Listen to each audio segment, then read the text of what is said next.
Welcome to Season 4 of In the Lead with UCEA. I'm your host, Mónica Byrne-Jiménez, Executive Director of the University Council for Educational Administration. In this podcast, UCEA presents pivotal conversations with people making an impact on educational leadership preparation, practice, and policy. Learn about the latest happenings and cutting-edge research from UCEA's community of scholars. This season, we dive into how education-focused organizations can learn from each other and work to advocate for educational leadership and preparation at the state level. We talk with experts in research, policy, and practice to learn more about the opportunities for state-level advocacy and imagine how we can collaborate to support the success of each and every child.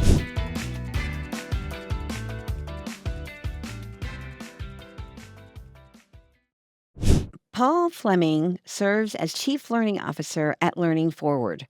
His current areas of focus include leading the effective implementation of the standards for professional learning and corresponding tools, the expansion of their professional services and leadership and learning series teams, and multiple consulting projects with states and districts to increase educator and leader effectiveness through student-focused, high-quality professional learning. Prior to joining Learning Forward, he served as the Assistant Commissioner for the Teachers and Leaders Division at the Tennessee Department of Education. He was responsible for the design, implementation, evaluation, and support of impactful policies, practices, and programs related to teacher and leader preparation institutions, licensure, evaluation and development, and educator talent. Before joining the Tennessee Department of Education, he was a social studies teacher at the middle and high school levels and a principal. How does Learning Forward advance the professional learning of educational leaders? How do they approach supporting the unique contexts and goals of the states they partner with? Listen here to find out. Paul, it's so great to have you. Thank you for making time today.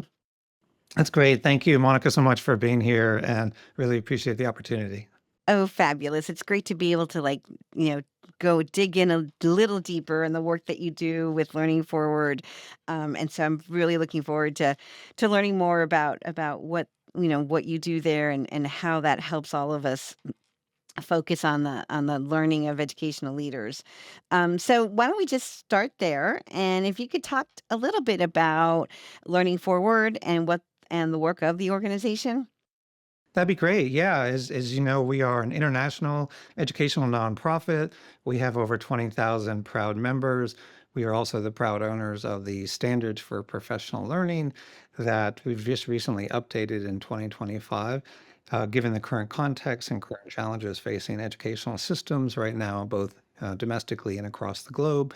And we also do this little thing called an annual conference where we bring over 3,000 educators together to learn from each other and from Learning Forward. And so it's great opportunity, and it's such important work, as we know how important it is, with your work, how important it is, especially in the leadership space today, to not just hope, but really act upon the notion that every educator, both teacher and leader, deserves high quality professional learning for all the students and families and communities that they serve.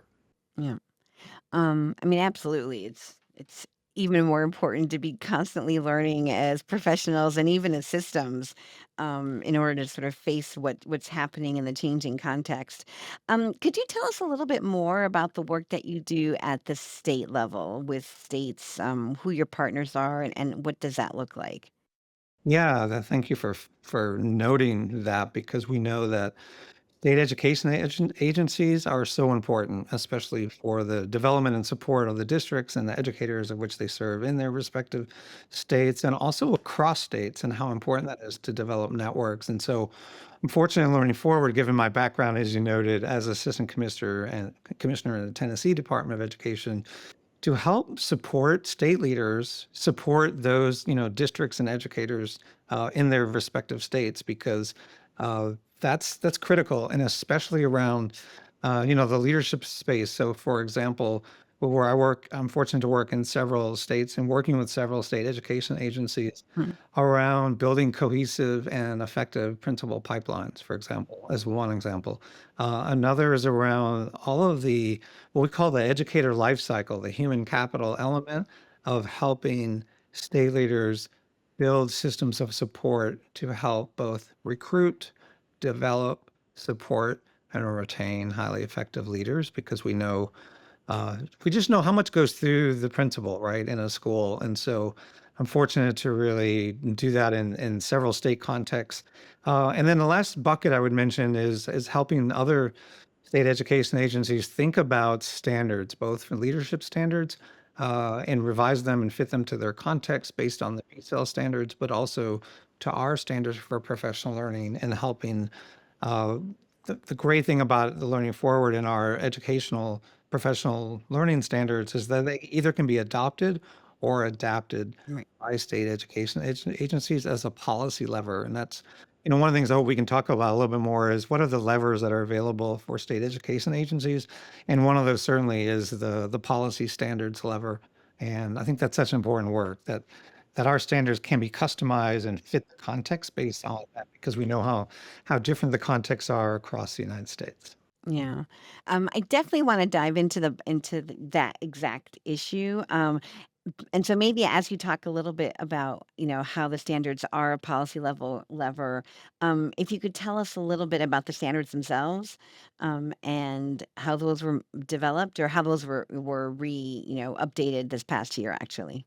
Yeah, sure. So, we're actually, I think, technically now maybe on the fifth iteration of the standards, and they generally been updated learning forward about every 10 years. So we had like, Okay. in other words, the one in the 1990s, we had the 2011 standards, and then I came on and learned forward in 2019, and so I was fortunate to really help lead the revision that led to the 2022 standards. And Hmm. we had a great global network of educators on an advisory council for really a 2-year process. Interesting enough, we were supposed to start in-person meeting in March of 2020. And so Right. there.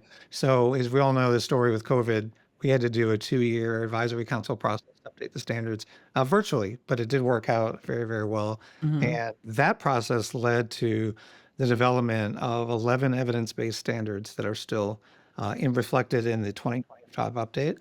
That, as I mentioned, our evidence-based have a strong focus on culture of collaborative inquiry, a strong focus on leadership, a strong focus on, measuring impact and using evidence for all of the elements of high quality professional learning. And what's also exciting is that we conducted a meta-analysis through AIR in order to show that there's, positive statistical correlation with the constructs in our standards and the impact both on educator practice and on student outcomes. And I think, as you know, when you go through meta-analysis, you're never quite sure what's going to be the result. And it was gratifying to have that show, and that has now been reflected in the updated 2025, which does reflect the current reality. It does provide some opportunities to rethink some of the equity language and equity work, and Hmm. provide those updates for 2025. And so that's that's really in a nutshell kind of where we've been and where we're going. And right now, over 30 states have either adopted or adapted the standards for professional learning, just like PSEL, Hmm. in an important way to fit their context. Right. Right. Right. Yeah. Right. Right. So yeah, so let's dig a little into, I guess the work that you do with states to get them to, sort of understand that these are, policy improvement levers, and Yeah. then the work that you do with them to help them implement that. Right. And I think that's, as I mentioned, sometimes an overlooked policy lever, right, Right. is how do you embed both in statute and rule and policy and regulation a set of cohesive and coherent evidence-based standards that really guide the work. So just like curriculum standards guide the work for classrooms and for schools, we know that professional learning and leadership, when there is like a common language and a common playbook that's evidence in a set of standards, that becomes a real domain or anchor to help guide the work. Because otherwise, and we see this a lot, and I'm sure you do too, both in the higher ed space and in the K-12 space, is that what we really want to keep doing is trying to um, help increase the pockets of excellence that are there, right? And we know that there's a lot of pockets of excellence that schools and systems and higher ed institutions engage in, but without that kind of cohesive, kind of comprehensive set of standards, the danger is then you have a lack of common language. You have silos happening in a way that perpetuates sometimes inequities. It perpetuates practices that are not always evidence-based. And so just the fact of having that kind of anchor, and we often call our standards kind of like the anchor document, right? Okay. And the set of roadmap Mhm. provides a real, I think, sense of clarity for how to align then practices. And that's true because, like, for example, on our standards, we have multiple audiences, right? We have district leaders, we have superintendents, we have the state level leaders that use them as a guide and a resource. And that's critical, right? That's important because that lever, a real quick example in Tennessee, when I was assistant commissioner, we were updating our state leadership standards aligned to the TIL, aligned to the P-cell, and this was in 2018, and realized that in principal evaluation, that policy of statewide principal evaluation, we had an opportunity to then embed as an indicator the standards for professional learning. So then, right or wrong, all 2,000 principals and assistant principals in Tennessee had to be thinking about providing high quality professional learning for their teachers, just like we want to personalize learning for students, right? And so that's just one example of, as a policy lever, how you can embed that. And I'm proud that in Tennessee, for example, that those standards initiated in 2013, and that embedding of professional learning into the principal statewide evaluation rubric is still in effect. So the idea of there's sustainability and continuity, and other states have done that too. And I think, again, that's one policy lever that's important. I think the use of standards and how it drives practice. Right. Yeah, I mean, Tennessee sort of, has a long history of working with both the P cells and the professional learning standards. I know lots of people use it as sort of a model for how to, bring people together, the kinds of conversations that need to be had in order to, not just embed, but it's also bring them to life because, it's more than just, okay, we're making this rule now, but actually, now how do we support people to get this work done? Yeah, and for example, Tennessee's like not unlike a lot of other states where there's evidence of strong partnerships with principal preparation programs. So Tennessee has 20 principal preparation programs, for example, in the higher ed space. And that again provides a real opportunity to say, how do we come together and align our candidate, experience in the principal prep world with beginning leader world as a principal, and then also for experience, and it provides kind of that common roadmap and common language. Right. Yeah. And I love the way that you talk about sort of like the life of a leader, right? Because it's constantly evolving the way we are as both professionals and learners, right? Like what you need to know now is very different than what you need to know 10 years ago. Yeah, And exactly. might even be different than what you might need to know 10 years from now, right? Right, or even 5 years ago, Mhm. right? Exactly. Well, that's true. You're absolutely right. The pre-post, sort of COVID, shook a lot of assumptions up about what effective learning is, right? Right, exactly. Yeah, and I think you're right that there's been a lot of change, and it's certainly not to diminish any of that because I think just the simple fact of principals now having to worry about being like healthcare managers in their Right. schools, right? Because of COVID, because of school safety, for example, a lot of things that are on their plate that 10 years ago, 20 years ago did not. But I think there's also some real common core challenges and fundamental practices that are also um, continuing, right? And that are enduring. Right. Things like, how do you develop your novice teachers? Mhm. And with a field that's getting more and more novice teachers, how do you really personalize the learning from them, right? How do you provide feedback and coaching to all of your staff as a leader? And then another quick example is, how do you build the capacity of your leadership team feel like real enduring things that have been around a long time in a good way, right? Right. help to help leaders and systems just get better, right? Yeah. And be more supportive. Yeah. Because that's the other fact. We know how many, just we know the challenges right now of retaining, high quality teachers and principals. And so, as you know, it's interesting that while teacher educator pay is important, it's often the perception of the leader in the principal seat, number one, and then the culture of collaboration and support that's going to build into. So I think Yeah. fortunate that I get to do some of that work with systems too to help build their leadership team capacity, because that's the other thing we're seeing is the principal job has become, almost not to sound too informal, but ginormous, right? Like how how large right now the principal role and how many hats they wear. And I think that's another reason why it's no longer an option, but a necessity Right. to build a culture of collaborative inquiry and a culture of collaboration as a leader. Because if you think about the history of like operational leader, books, boilers, and buses that principals started with, to kind of sole instruction leader Yeah. and what that meant. And now it's really important to build a collaborative leadership space, right? Yeah. Yeah, and I think in some ways, particularly around the principal role, it also breaks down the sense of isolation, that can be really overwhelming in schools, and particularly, like you said, as we continue to make the role more complex, Yeah. and then in addition, sort of the context is becoming more complex.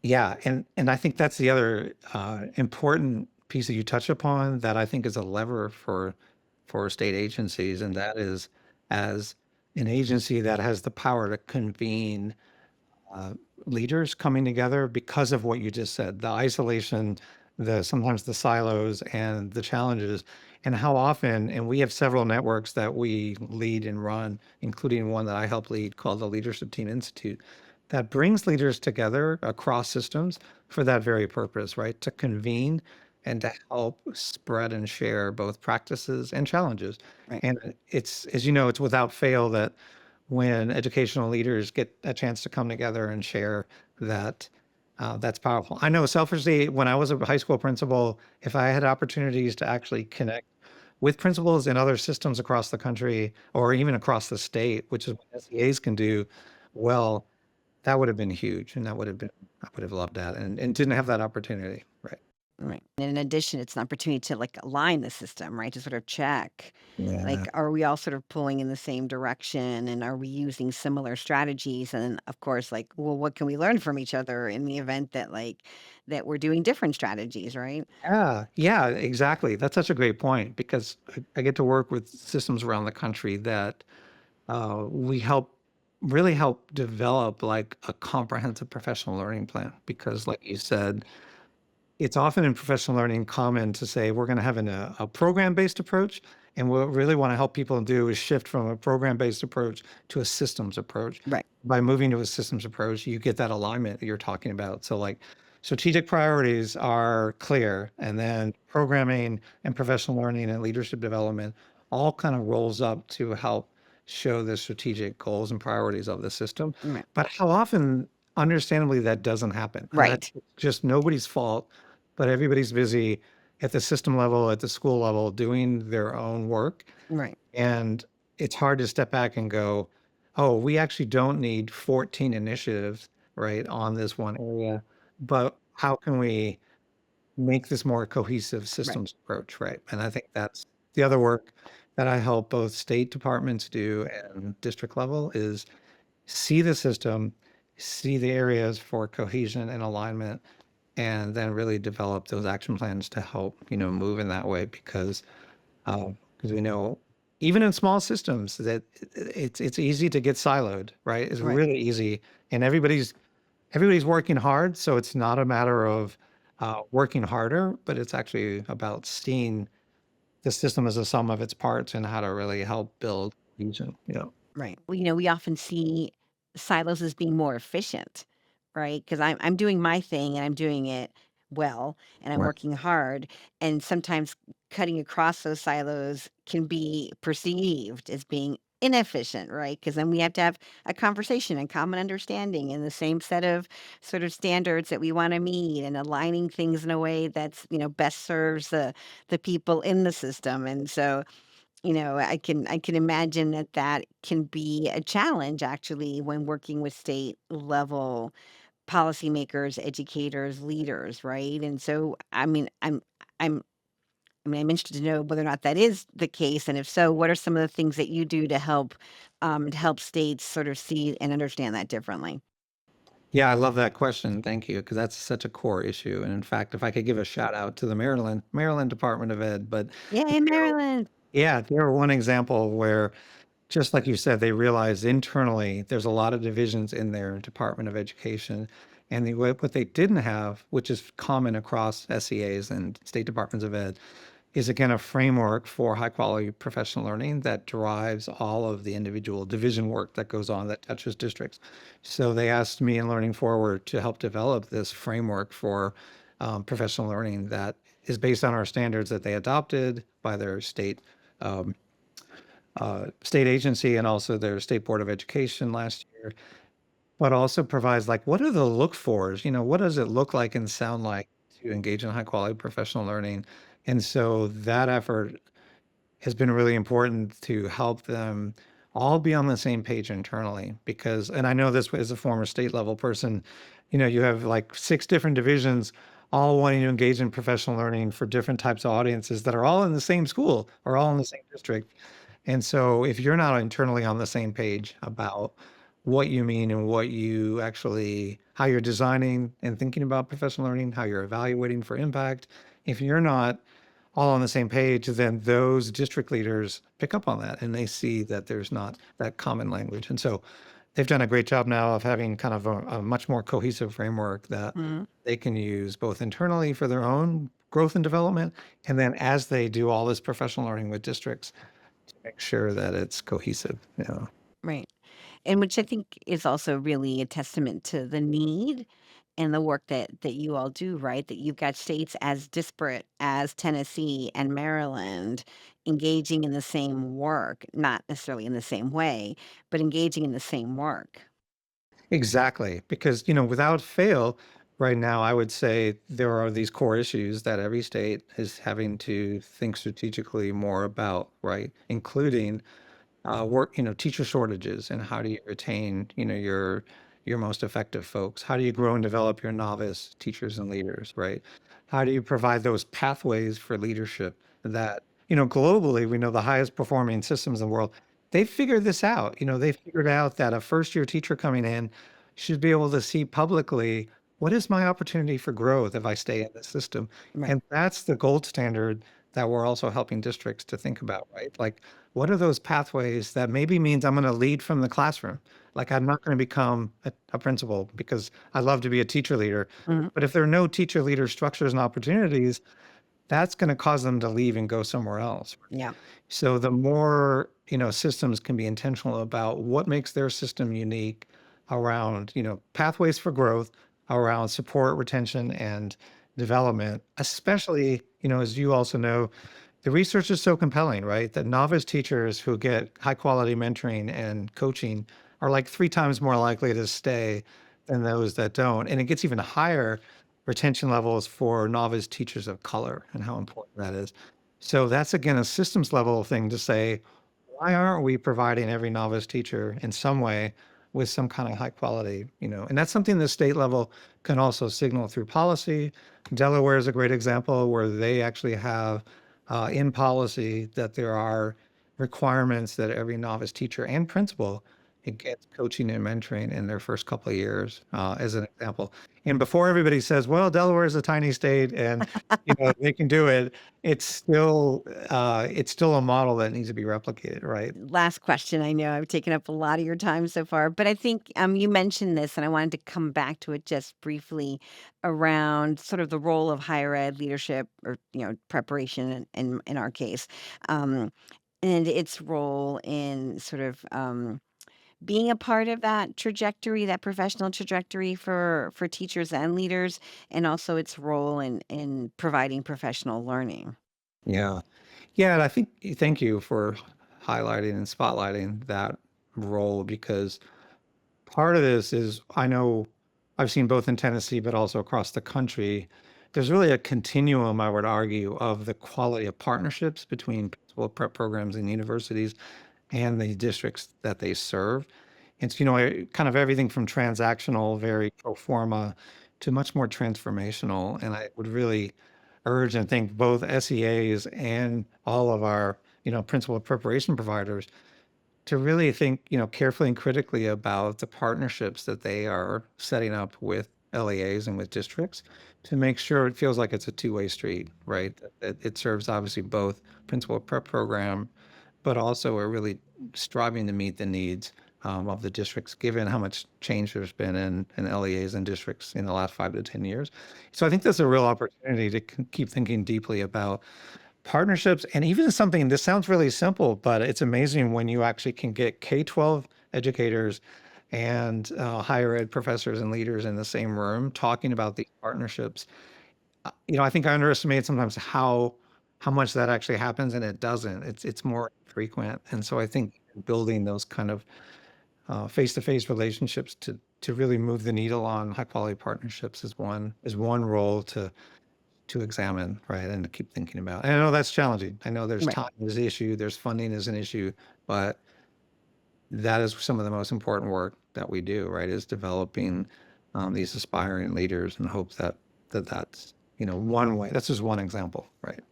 Yeah. And I think, this idea of sort of this being a circular system or something where, even that like the idea of a pipeline is sort of unidirectional, right? But still understanding that there's a place for it, but sort of, making sure there are these learning loops that go back to higher ed and the district so that, we're aligning what we're doing to what the needs are, to what we know are good practices and good standards, and so that, higher ed continues to be part of his learning system as well, right? Exactly. Yeah, and I think I love how you put that. It is a real learning system, and I know many districts are developing more sophisticated kind of leader tracking systems. And Right. I know leader tracking as a term sometimes has a negative connotation, but Mhm. the core of it is how to really understand the quality and the needs of our both our current leaders and our aspiring leaders, including, where do they prepare their leadership? Where was their preparation? What institution did they come out of? And then be able to track the quality and effectiveness based on how they were prepared, like you said, Right. to kind of give that iterative feedback back to those principal Right. prep programs, right? To say, yeah, we're seeing great results from your program, or, candidly and transparently, sometimes, we have a lot of candidates coming out, but we're not seeing the success. And how can we work together Right. to actually make a program that's even more aligned and meets the needs? Yeah, yeah, yeah. So again, sort of the need to like continue to working on breaking those silos down, right? Um, Right. And I mean, if I could ask you a question, do you see that happening more frequently at UCEA around the desire for in the higher ed space to be open to that feedback, or do you think it's a mixed bag, in terms of that kind of feedback coming from the districts? that's like get your own podcast, Paul. No, I'm kidding, I'm kidding.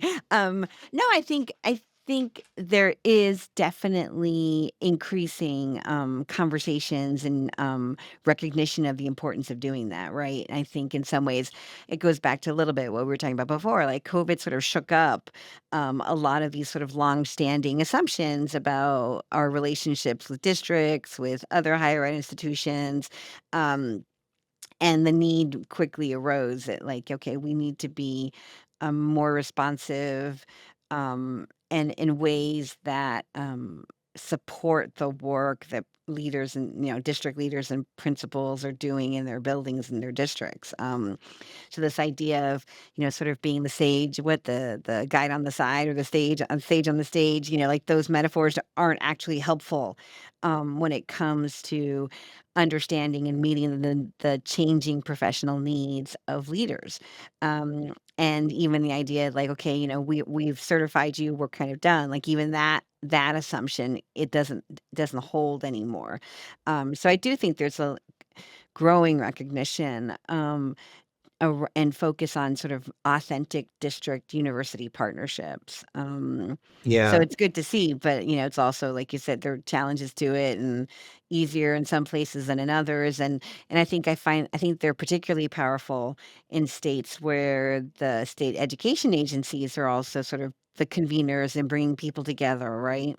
yeah, because I think that's often or sometimes overlooked, I would argue, about lifting up the voices of K-12 educational leaders, Mm, help inform program improvements and how important that can be.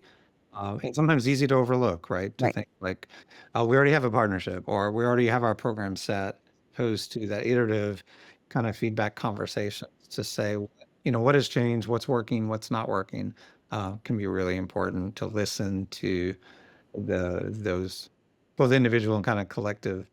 So from the Absolutely. field, right? Yeah, Yeah. definitely. And that's Well, another role that SEAs, I think, can help convene to yeah. bring together because that only benefits then all of the leaders in their state by as a convener of those two audiences. Yeah. Yeah, definitely. I think what the thing I'm learning most, Paul, is that you and I need to talk more often. Right. I Yeah. know, but I so appreciate you taking time today to sort of share your experiences and your wisdom with us. I look forward to our next conversation, be it in person or virtual. So thank you again so very much. Thank you so much and appreciate the opportunity. In the Lead is produced by University FM. We'd like to thank the UCEA community and you, our listeners, for your commitment to improving educational leadership and policy to create equitable, ethical, and socially just outcomes for each child.